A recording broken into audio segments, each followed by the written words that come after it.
everyone said the same thing, and just in different wording.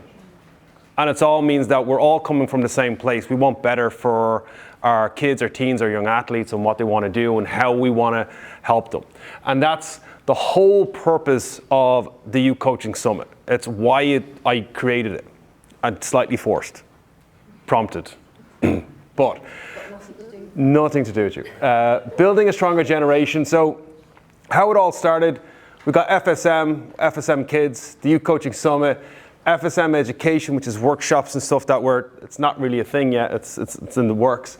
We got the mindset course that we do, and then we've got our Athlete Academy. And it's literally, I started off with kids fitness, and I quickly realized that it's not only about being fit and strong, and I'm adamant about making all kids stronger. I think it's easier. It's the lowest hanging fruit for all of our kids to do. But the mental side of it, creating resilience, is key. And that's literally the mission. That's why we're here. It's not just about squatting or doing push-ups. It's about building resilience, giving the kids the right information, the right security, and the right challenges so they can be the next leaders for the next generation. And that's why we're here. And it starts with everyone in the room taking something away and implementing it with the kids that they work with, or the coaches that they work with, or even like in their own families. So this is one of my, I like this quote, right? Hard times create strong men create good times create weak men, and weak men create hard times. And I'm sure a lot of you have heard that saying before, and it repeats itself. And that's history, and we love history, we love repeating ourselves. I don't like that. I think we're currently moving into weak times, or hard times again, because we created weak men, or a weak civilization. And to break it, we have to have change, right? So change only happens through action. I tried to reword this. I've done this 3 times. This is the 3rd talk I've done it at. It never comes out right, so forgive it. It's a work in progress. Hard times create strong men, people, women. Strong men lead stronger kids create a better world, and a better world is where we all want to be. And I honestly don't know if anyone would disagree with that, because everyone wants better for their kids. Everyone wants their kids to grow up in a better environment. But there's a caveat to that. When we get them to do the things we had to endure, they are weaker for it, right? Because we stop giving them resilience. They're not having adversity in their life. We don't need to repeat the cycle. So, how do we do that? We take ownership. The picture there of the girl in the middle is one of FSM's longest running clients. She is still here. She's actually in the room today. She's now putting her hand on her head, but that's okay. So we have to take ownership as parents, as coaches, as teachers, and then our kids have to take ownership. And you might say, oh, well, kids are too young to take ownership. They're not, right? Everyone, make your kids brush their teeth. It's taking ownership. They have to make their bed. It's taking ownership. You have to fight them a lot, my kids especially, to do these things. But over time, they'll know that it's needed in life. But when it comes to taking ownership, we got to look at, and we've spoken about the different types of government stuff and the health service and the fitness industry. So if you look at school systems, the educational board says that kids should exercise up to 60 minutes per day. So does the health service, so does the government. None of those provide that. The government doesn't provide it. The health service is not really, it's only if you get sick, they'll fix you or try to fix you. They're not trying to keep you healthy long term. And then the school system doesn't do it, because we know physical education is really just sport. I'm not knocking sport, and it's only maybe once, twice a week, if you're lucky. And then we're wondering why things are getting worse for our kids. If you are, and I'll say the nicer version. If you are brave enough to have children, you have to be committed enough to raise them correctly. Okay? When it comes to our kids, we got to teach them resilience. We got to teach them they have to do hard things. That's just the nature of the beast. It will build over time, and then they'll be stronger for it. We have to teach them resilience. They have to understand that failing is learning. They have to lose. Like everyone has spoken about. We have to lose certain things. We have to be okay with losing. And I've got a son that doesn't like to lose at all. All right? And he has an emotional outburst, and we're going to probably... Send it to my dad. And then they have to do hard things. And like the hard thing for little kids is like make their bed, brush their teeth, get ready for school, pack their bag for school, all those little things that parents tend to want to do for themselves, do for them first, because it makes their life, the parent's life, easier, but it doesn't help the kid. And by trying to help them, you are actually making it worse for them, because you're actually making life easier for you, not really for them in the grand scheme of things. Questions, I believe, when we work with kids are the steering wheel of the mind. When we ask questions to kids and teenagers and get them to give the answers, then they will respond better. If we tell them what to do, they tend to block it. And I'm not going to even attempt to break down Nikki's attachment style stuff, but you get the thing. If you're telling them what to do and they don't have the receiving mechanisms built into them, or they've lost them, then they're not going to respond. But when it comes to questions, these are the questions we actually ask in kids camp and teen camp. What's the hardest thing you've had to overcome? And you might have to kind of fish that question a few different ways, but ask your athletes or your students, what's the hardest thing you've ever had to overcome? All right? Taking acknowledgement and ownership of what they've had to overcome is a really good thing. What adversity do you face today? What challenges do you face? And you have to understand this. This is another thing. My hard, what I face, what I struggle with, and what you struggle with, I could think that's nothing. But to you, it's your hard, and you have to be willing to accept that. If a kid finds it hard to put their shoes on in the morning and pack their school bag, that could be an actual hard thing for them to do. So how do we help it? And then the third question is, what happens if you don't get a handle on it? So I don't say, well, this is what you do. I go, well, if you can't get your shoes on and you can't pack your bag, what's going to happen long term if you don't get a handle on this? If you can't study for college, or you can't get up on time, or you can't fuel yourself correctly, what's going to happen if you don't get a handle on this? Oh, well, I won't perform good. Oh, yeah, do you want to perform? Yeah, okay. So all I do, or all I get people to do, is ask constant questions. Try your best never to give feedback until they answer. And then if they answer it and they're not getting it, then you can guide them. And I think that's the best way. And I find it really works with our kids and teens when we work with them. There's one right there. So what is, so your state, and when you ask questions, you're trying to figure out someone's state. A state is a moment in time. It's the condition that someone finds themselves in a moment in time. It's physical, mental, and emotional, and that is the Trinity. And your state is how you feel, how your body responds to things. And all of these, like depression, anger, scared, low energy, anxiety, happy, motivated, they're all states. They're moments in time. That's all it is. We get, and it's been getting worse, and we've been doing this 11 years, and my coaches in the room will agree with me, we're getting more kids that are telling us that they're overwhelmed, they have anxiety, or they suffer from anxiety, they've all the labels in the world, and you're like, and my always response is, that label does not define who you are, and you are in control of it if you learn how. Some people can get themselves out of an emotional state very quickly. Some people stay in it.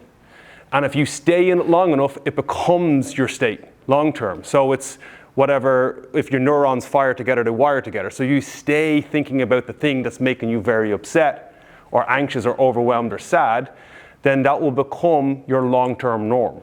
But it will not define you if you need to change it. How do I know this? So you use the right language. So like I say, what is your state? It's a moment in time. Using the right language can help you overcome the biggest challenges.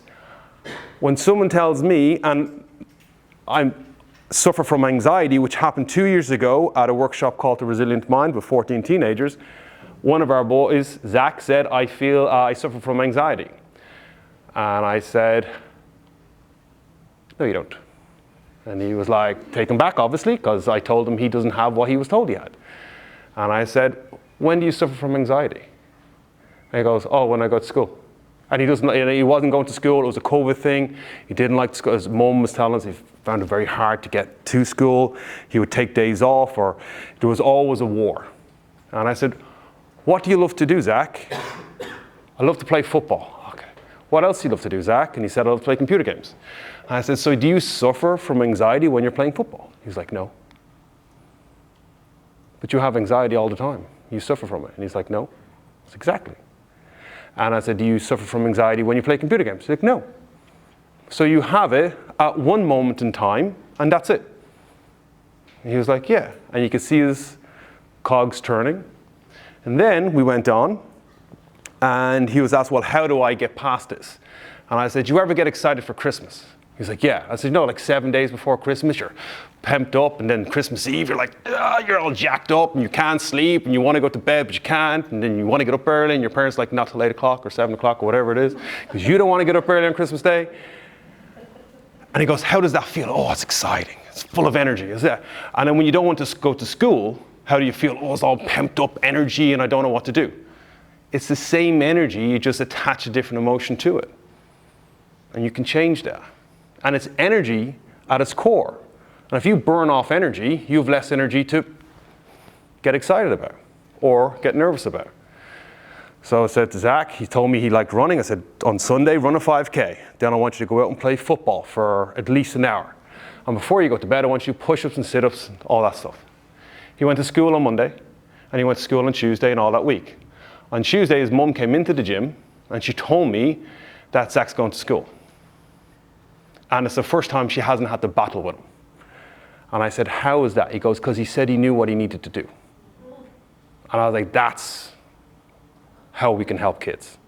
I just got him to ask questions and understand how he feels. Now, I'm not a psychologist, I'm not none of that. I ask questions, and if something makes sense, I'll kind of share it, okay?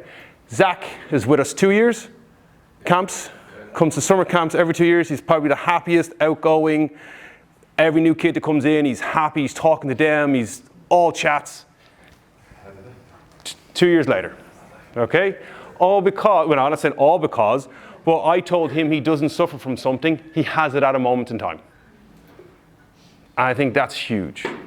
And that's how we can help a lot of people. Building resilience. So, this is what I really enjoy. Making people do uncomfortable things. So, torture, yeah. So this is our teens. This was 2 years ago. This is 12 teens. Cirque is in there somewhere. Tess is in there. Who else? Yeah. 2 years are in there somewhere. Somewhere in the water. So that was part of the 16-hour challenge the Cirque had to do. Guided to do. So they started off at the gym at 5 o'clock in the morning. They had to move all my weight plates from one end of the gym, and then when they did all that, I told them to move them back. Why? Because it was boring and annoying and they hated it. And then they had to pick up a 5-kilo slam ball, and they had to run 2 kilometers to the seafront, and then they had to do up to, it was a half an hour we spent at the seafront, in and out of the water, doing burpees and push-ups in the water, all of that. And then we spent the next 16 hours, the next 14 hours exercising, going to Glendalough, the Kleiny Hill, the Sugar Loaf. They climbed every single one of them, and they had to do all sorts of challenges and get in the lake at Glendalough. And even Circus said she was willing to go again after. Now, on the day, everyone was, I'd never do it. 3 days later, I want to do it. The reason why we did a 16-hour challenge, because I knew they could, and most people don't do things because they believe they can't.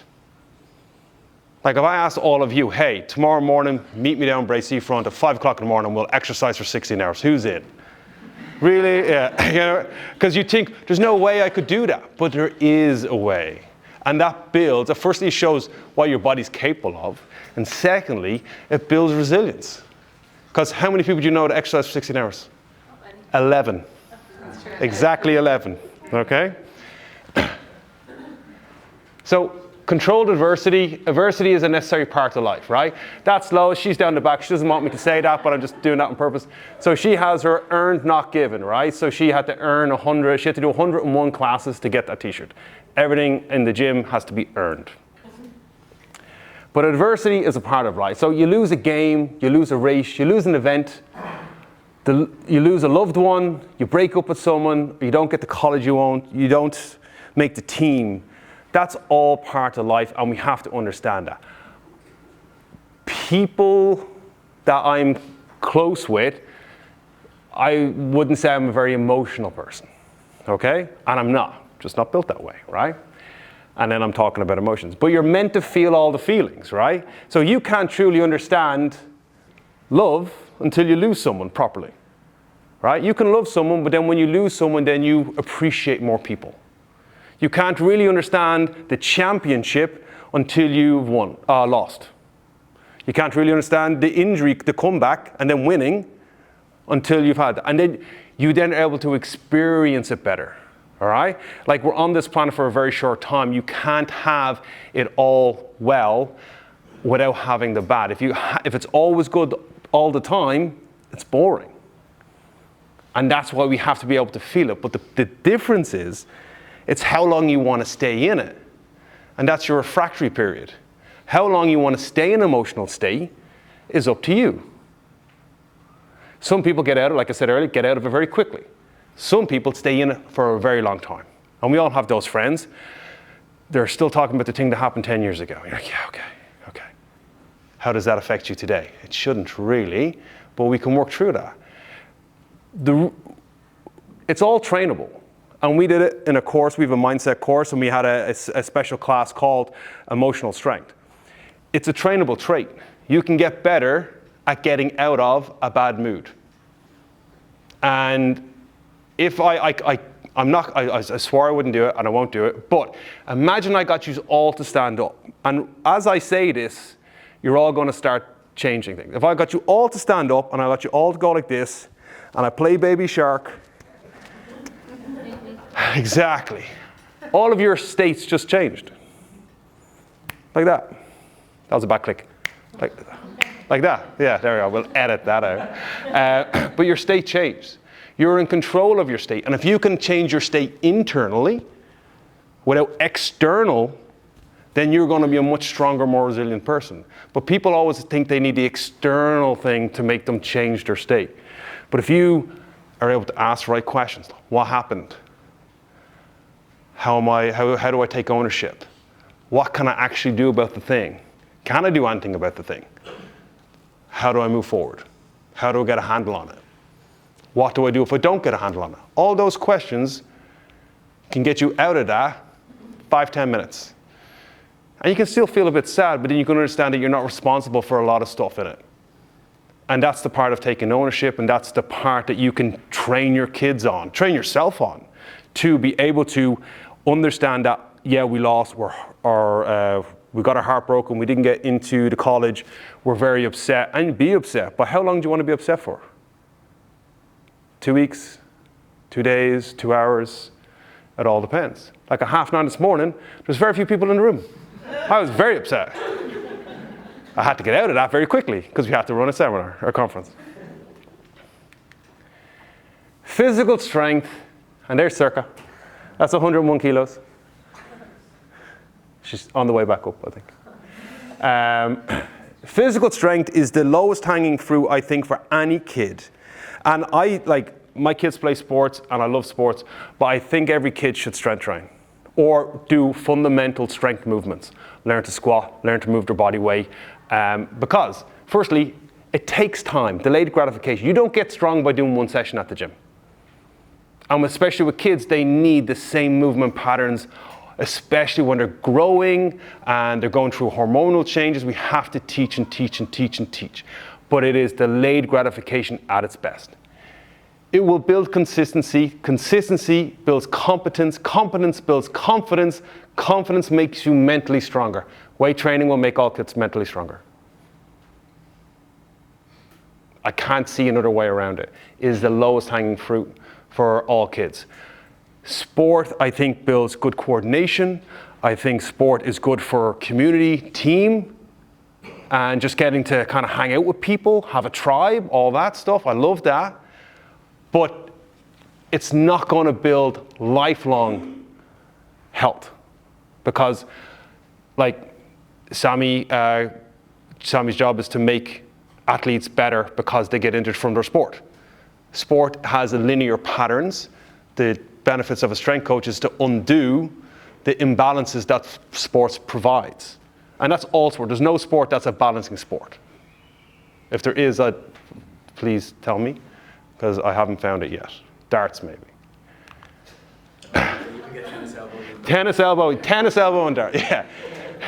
So if we have mentally stronger kids, they're able to be willing to do different things. This is the same bunch of kids. This is 6 hours into their event.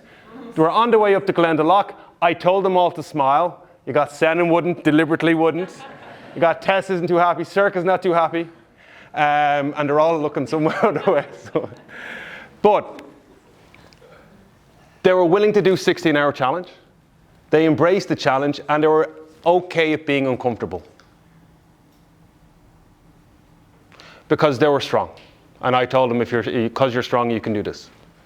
That strength training that they did, or even sports, if you do we see at Hell and Back Kids, where we've seen the GA clubs and the football clubs all going as a team, they all did Hell and Back together.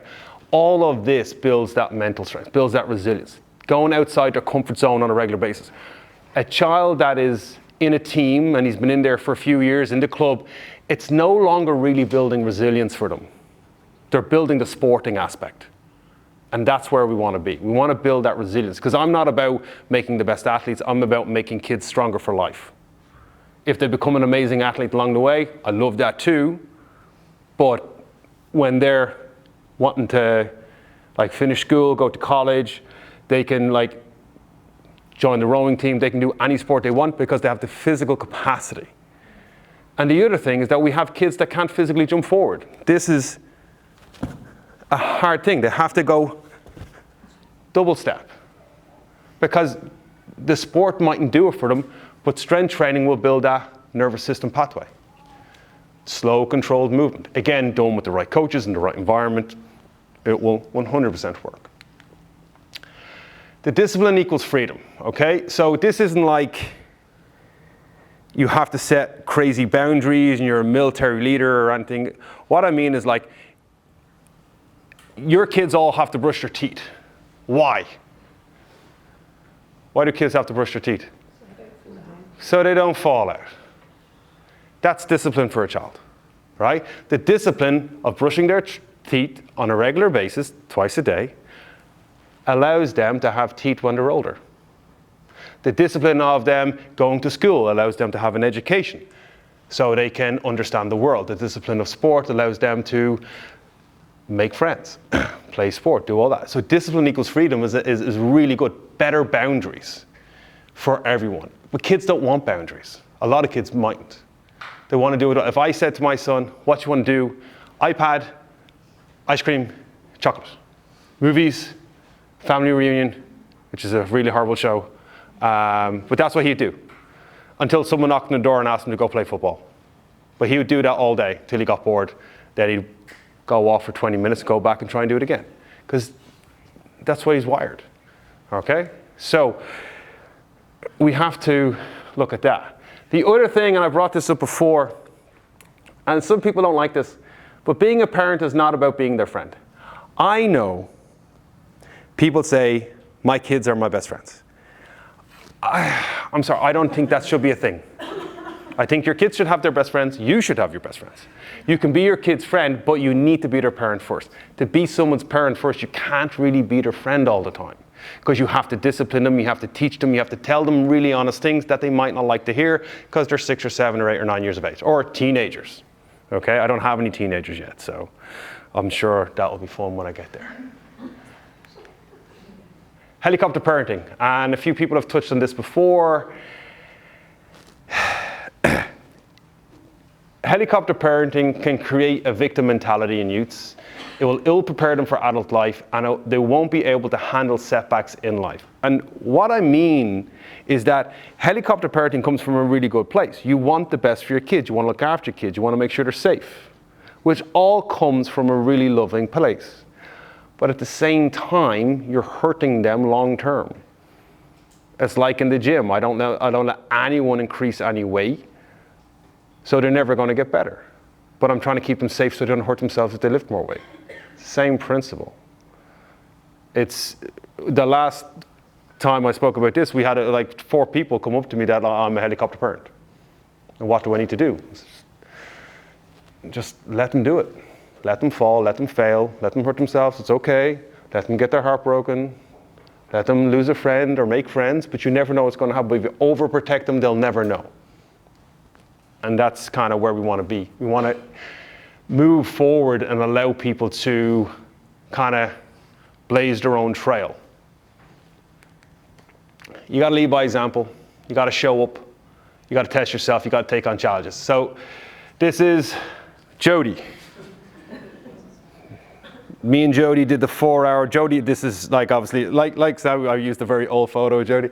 He's 5 there. This is the Glendalough. So if you know Glendalough, the white walk, it's 4-hour walk. That was him at 5 doing the 4-hour walk. We had strategic chocolate breaks to keep him. We'll have chocolate when we get here, we'll have chocolate when we get here. But he walked all the way around and he loved it. The fun bit of that for me was when he was walking around and we seen all these adults walking up huffing and puffing, oh my God, you're amazing. And Joe's like, why am I amazing? Because I'm just walking and I'm bored. All right, because a lot of the time, that's a nice photo, but that wasn't how the 4 hours went, okay? That was amazing for me, but it wasn't always like that. And that brings us to, and another person in the room, when we did this with the teens and the kids. So we made the kids and teens of FSM the year before do it, and they all had to partner up and they all had a weighted ball, because again, why would you do a walk without a weighted ball in your hand? And they had to pass it off back and forth until when you were tired, I'd give it to Circus or give it back to me. And we got halfway up. We're actually roughly around this point, and one of the girls, when we had a snack, ate too much food, and she started getting stomach cramps. She got very upset. And she came up to me, the emotional cyborg, and goes, I want to go home. And I said, that's great, but we have to keep going, because to get home, we have to finish the walk. And for about 20 minutes, she was very uncomfortable. Then David, who was 7, and he was drowned. Oh, by the way, as soon as we got there, it pissed rain. Pissed rain. Before we got to the waterfall, everyone was wet. Then poor David, who was 7, kept saying, my feet are cold, I want my mum. And I said, the only way to get your mum is to get back down the mountain.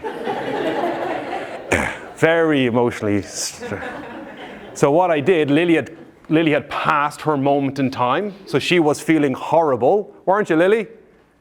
Yeah?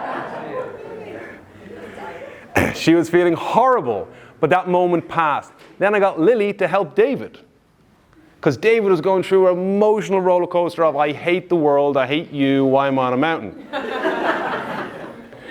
And then I made Lily bring David to the front of the pack, and I said to David, I need you to bring everyone down. All these, and there was a bunch of boys, and they're like, oh, I could, because there was loads of deer, and they're like, I bet you I could fight a deer. And we're like, all right, lads. So I said to the guys, I said, you need to bring these dummies down, because these guys are going to get hurt. And then David started walking. By the time we got down the mountain, David was happy, Lily was flying. And then the feedback I got from I was expecting war from the parents, and the feedback was they had the best time of their life. I was like, there was a good 30 minutes where they were like, nah, not on scale. But that just proves it was a moment in time. They had some of the best experience of their life and forgot about that 20 to 30 minutes where life was hell. Because it was a moment of time when we changed their state. Every time you're in an emotional state, it will pass. It always will. If you came in here sad, everyone's just laughing, so you're not technically sad now, your state has changed. And we can do that for our kids in a heartbeat if we do it. Play games, ask questions, be silly.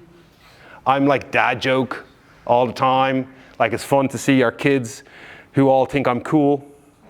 And then when they're teens, I'm not so cool. Isn't that right? Isn't that right? Yeah, they used to all laugh at my jokes. Now it's in the seat, they're not even laughing. They're like, oh.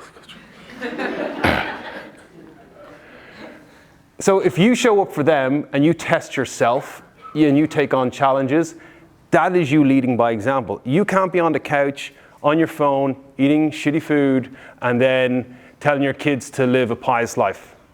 You have to do stuff yourself. And I don't mean you have to be crazy.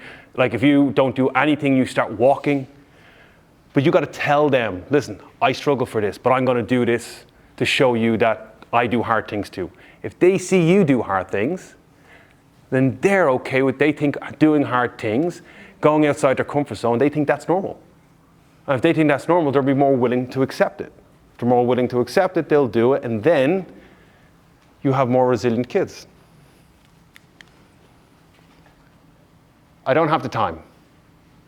I know I've said it. I'm sure everyone here said it sometime. I don't have the time to do something, right? But if you do a time audit, and it was Sam's slides about the phones. So we did this in kids camp. So that's up to 12 years of age, 8 to 12 years of age. I know it says the teenager average because I didn't change the slide, I just changed the numbers. The teenagers was 6 to 8. That's the average screen time. With the kids, it was 4 to 6 hours. 4 to 6 hours, that's 42 hours per week. That's 1.5 days. That's 91 days a year. That's 3 months with their face stuck on the screen, which means they only have 9 months per year. 9 months per year. Now, what I did with the kids is that I asked them all for their sporting times, how much sport they play. And most of the kids were doing about, what was it, 4 to 6 hours per day? It's 42 hours a week. Most kids are doing like 12 hours a week. I said, do you want to be the best at your sport? And you have more time, double the time or triple the time on your phone? And people say, oh, they do it for school. This is during the summer. None of them are studying. I know that. At the very end, I said, I will never take away your screen time because we live in this society. But if I gave you 1 month, at the end of the year, it's 31st of December, and I said to you, all the kids, if you had 1 month and no one else did, what would you work on? What we got was, I'd get better at my sport, I'd read more, I'd get better at school. We didn't prompt this. This is what they told us they would do if we gave them more time back. They want it. They don't know how to get it because they have something that constantly distracts them for it. We have to do that. And parents, I'm sure if we did all the stats on everyone's phone here, we could find enough time for you to exercise or for you to do a little bit more if you needed to. Yeah. No time to explain, get in the van.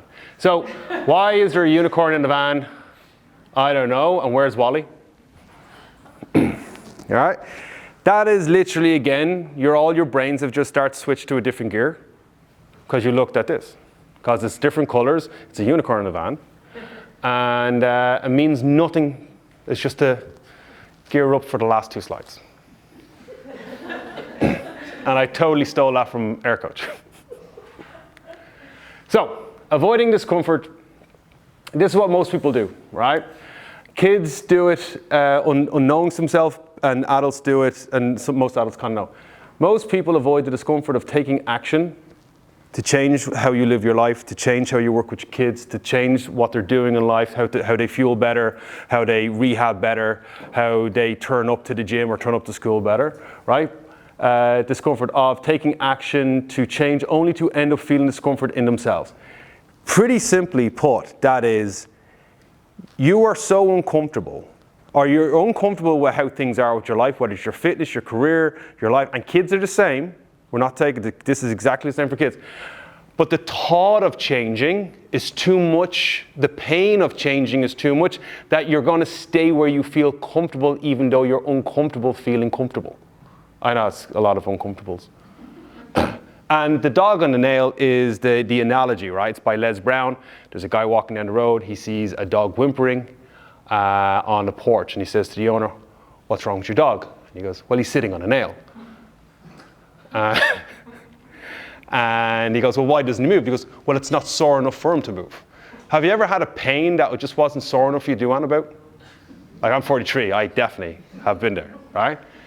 But that's what we're trying to get people to do. So if we want to take action and change, we want to change the sporting world, we want more girls in sport, we want girls to get more money, we want to understand nutrition, to have more impact, to get athletes back better,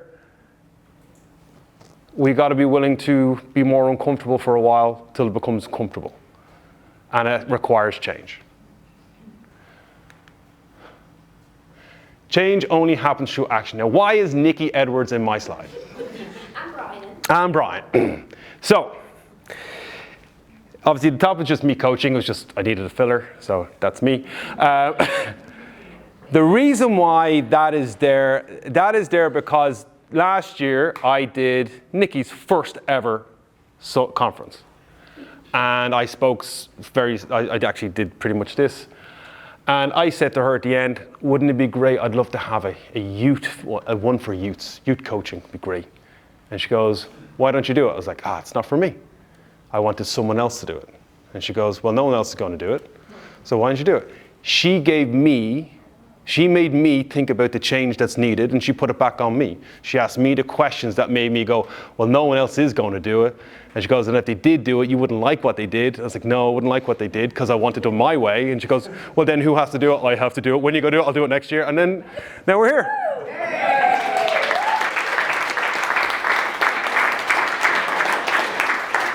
So guys, from me, honestly, for everyone that came in the room, I know some people had to leave earlier, this means the world to me. You have no idea, unless you've run events, how stressed I've been. I want to thank the rugrats at the back. We've got Samaya, Tess, Lois, and Lily, and all our speakers, Circa, Sinead, Nikki, Sammy, Sam, Jill, Niamh, Darina.